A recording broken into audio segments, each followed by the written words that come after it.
Some time ago, I was asked to do a piece on video about my first house sale.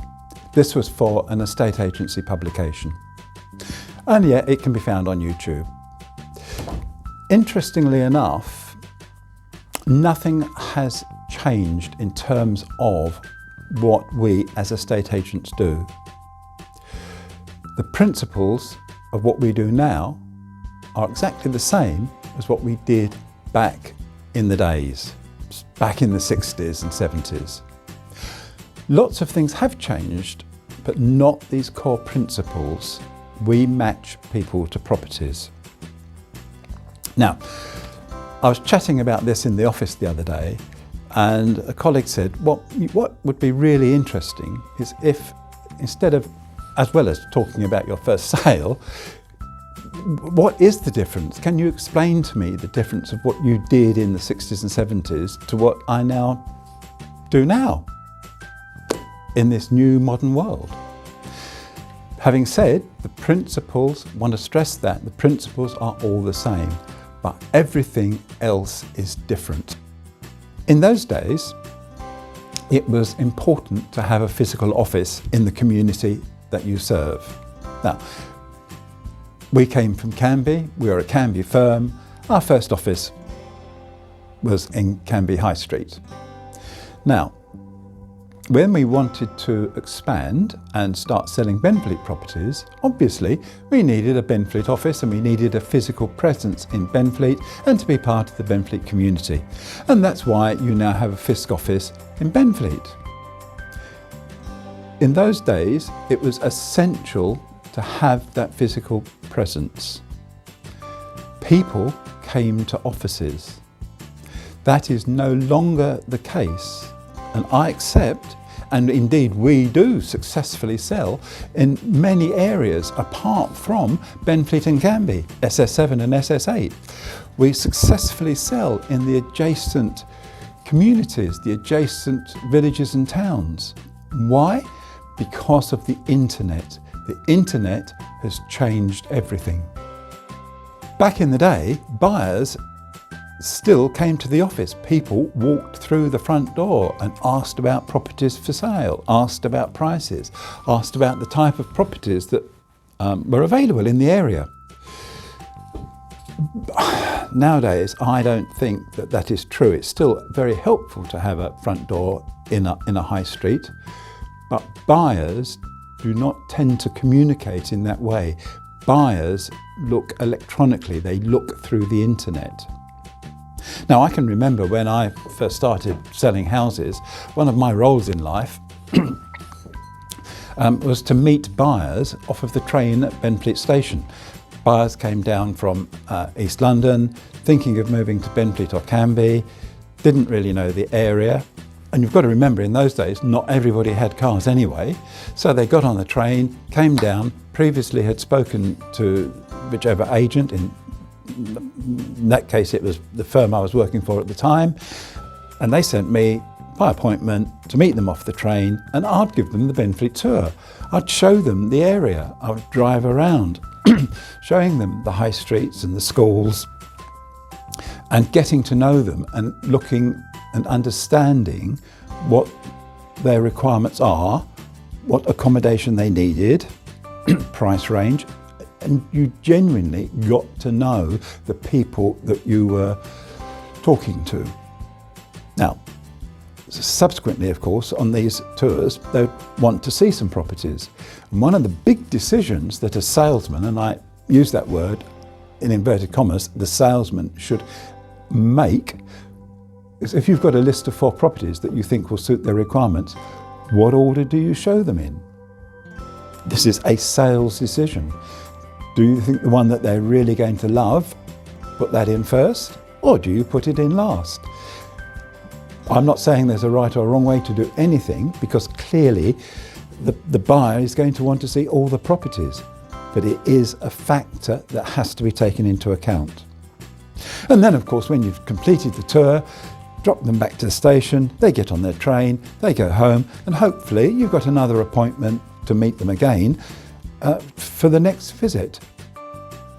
Communication has been transformed. You cannot conceive how different it was back in the 60s and 70s, when not everybody had a phone, and by that I mean a landline. Not mobiles hadn't even been thought of or invented, they were just science fiction. If we wanted to actually go and talk to someone who's selling a house, talk to them about the interest that they'd had, just have a conversation about perhaps putting an offer in from someone who's interested in their property, or even perhaps just to make an appointment to arrange a viewing, what you had to do was jump in your car and go and see them. Phones, not everybody, unbelievably in those days, not everybody had a landline. Communication was by post, and this comes, the other side of the coin, to prospective buyers. We kept in touch with prospective buyers by regularly sending them property details, property lists. It's a major part of an estate agent's office was the mailing operation. Weekly, just to keep in touch with people, to let buyers know what properties were available on the market.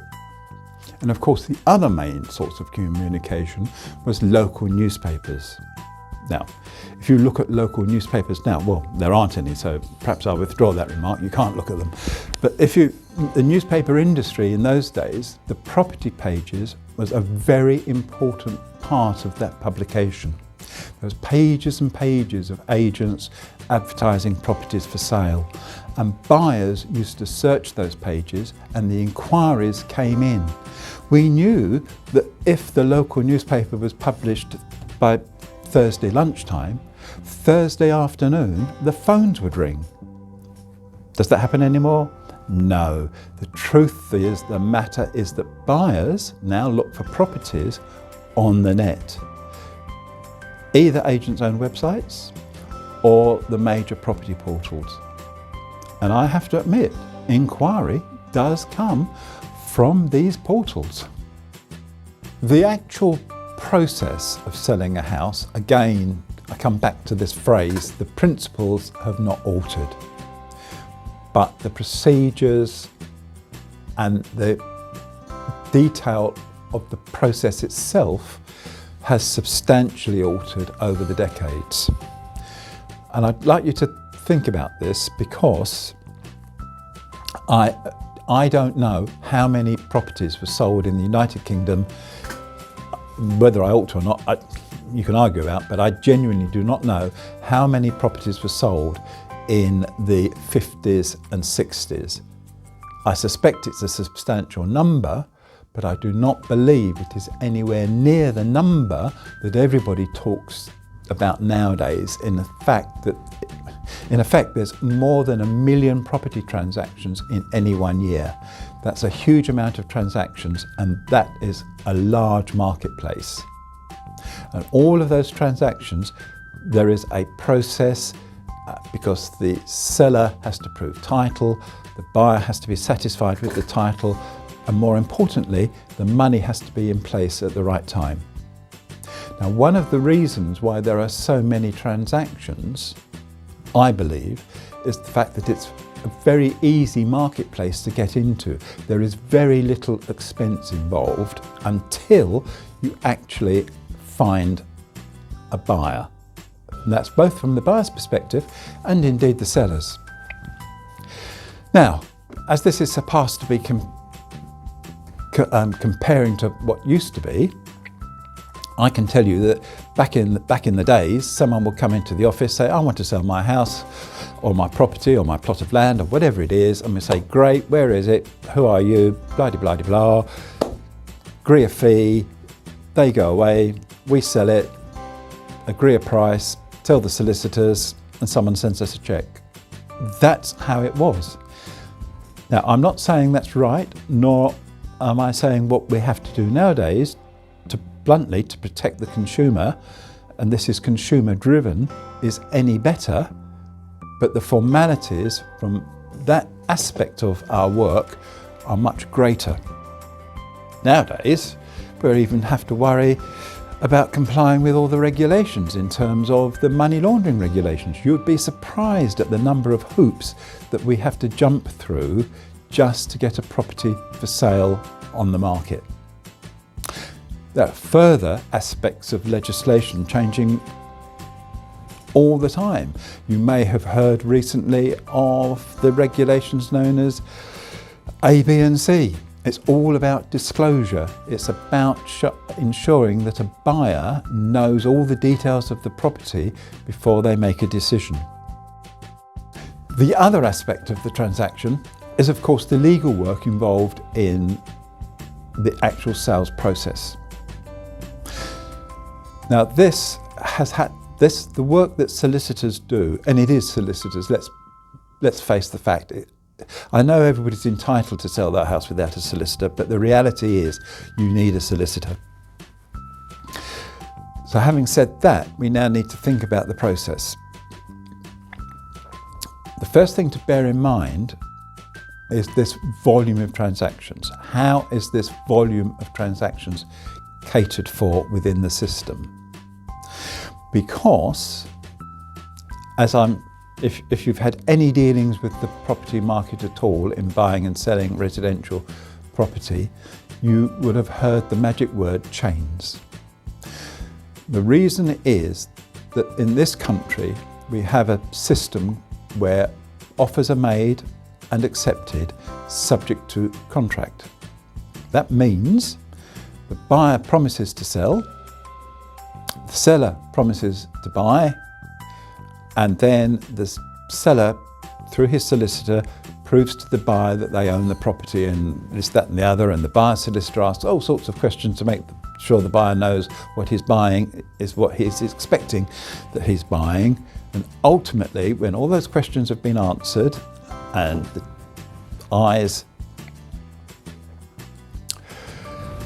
dotted and the T's crossed, we have something called an exchange of contracts.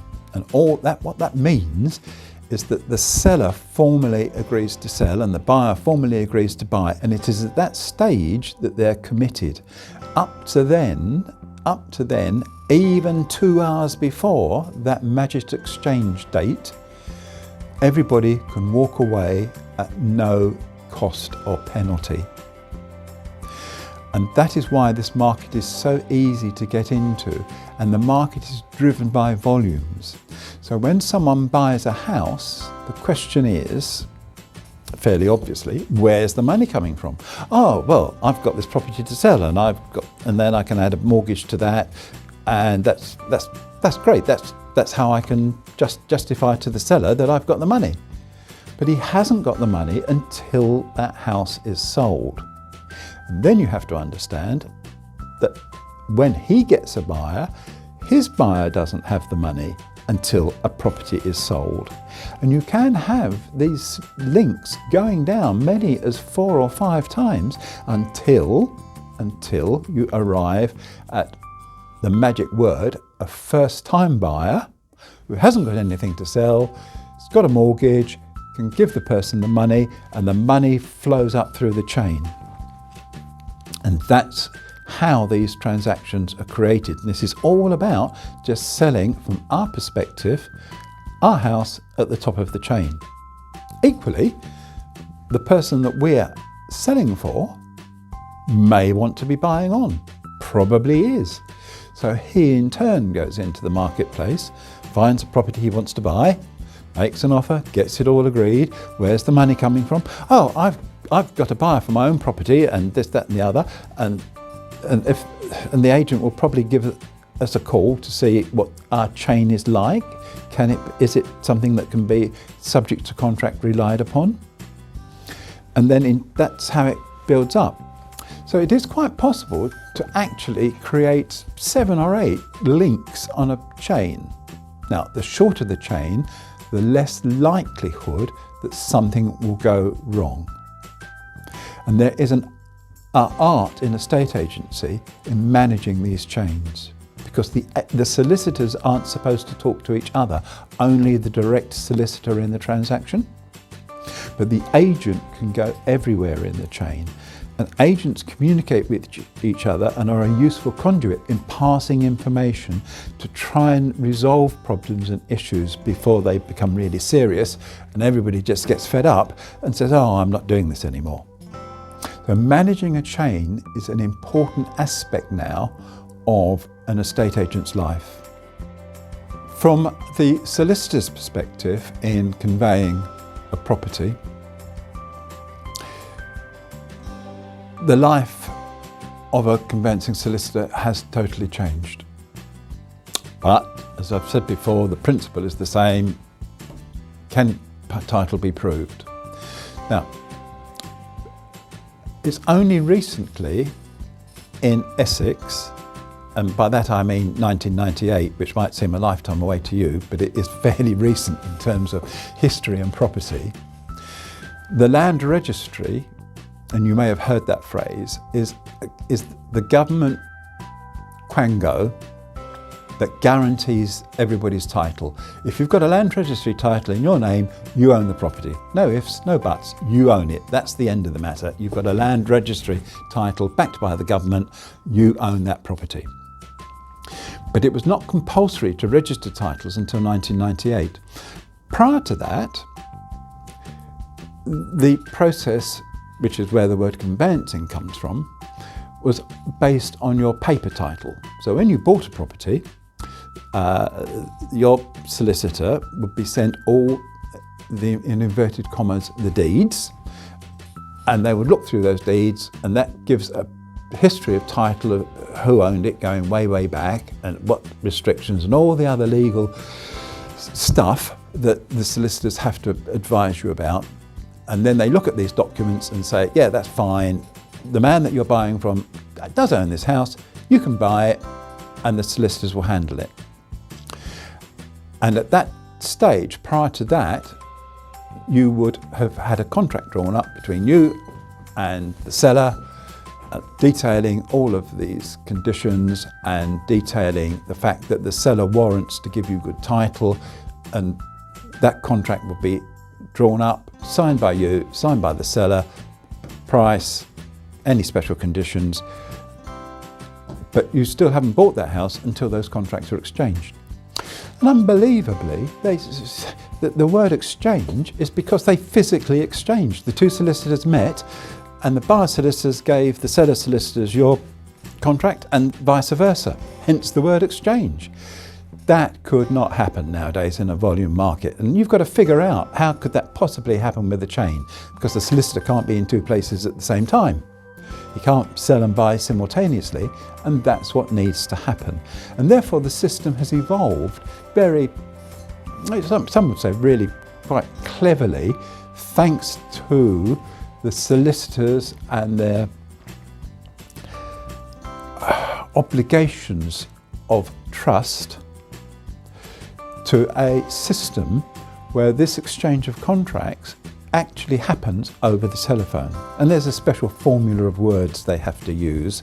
So when you exchange contracts, it doesn't happen physically anymore, it's done over the phone, and the solicitor then warrants to put the contract in the post or email it or whatever they now do. But the point is, it's an exchange of contracts dealt with over the phone by the solicitors, and that enables that transaction to happen. And the solicitor could be anywhere in the country. And likewise, there's that same principle of exchanging over the telephone has evolved to ensure that you can buy and sell simultaneously at the same time, because the Law Society and the solicitors have devised a formula that allows the contracts to be exchanged simultaneously, but they're not quite exchanged simultaneously, but they're treated as such.